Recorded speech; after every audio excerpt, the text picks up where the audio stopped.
Iranian officials are hopeful for progress towards a deal to forestall fresh conflict, where talks with US negotiators resume on Thursday.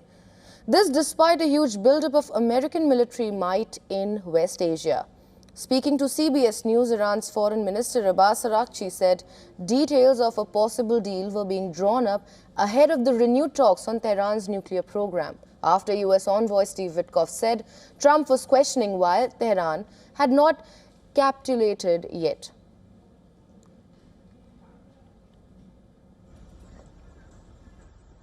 I don't want to use the word frustrated. It's almost because he understands he's got plenty of alternatives.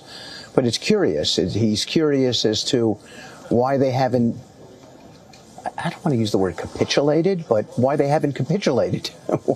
Why under this sort of pressure, with the amount of sea power, naval power that we have over there, why they haven't come to us and said, we profess that we don't want a weapon, so here's what we're prepared to do. And yet it's hard to sort of get them to that place. Badr al-Busaidi, who is the foreign minister of regional mediator Oman, said talks would resume on Thursday with a positive push to go the extra mile towards finalizing the deal. Axios had earlier reported, citing an unnamed senior US official, that if Iran submitted its proposal in the next 48 hours, Washington was ready to meet again later in the week to start detailed negotiations. Iran has indicated it is prepared to make concessions on its nuclear program in talks with the US in return for the lifting of sanctions and recognition of its right to enrich uranium. It is said to be considering a combination of sending half of its most highly enriched uranium abroad, diluting the rest and taking part in creating a regional enrichment consortium. In addition, Iran has offered openings for US companies to participate as contractors in Iran's large oil and gas industries. This as it seeks to avert a US attack.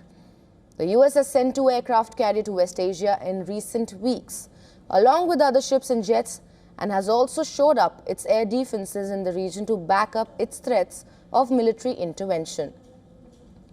The USS Gerald R. Ford aircraft carrier was seen transiting to Strait of Gibraltar, which links the Atlantic Ocean to the Mediterranean, in a photo taken from the side of the strait.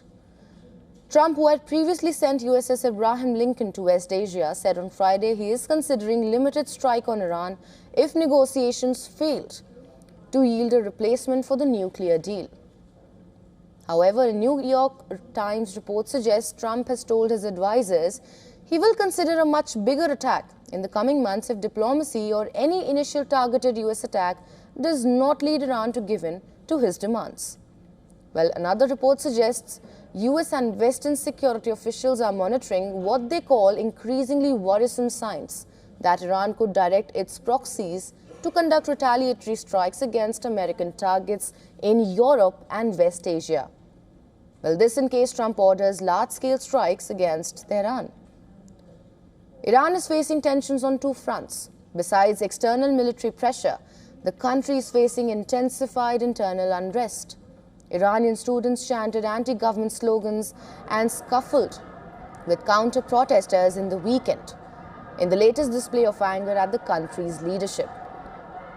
The gathering at universities followed a mass protest movement that was met with a government crackdown last month that left thousands dead.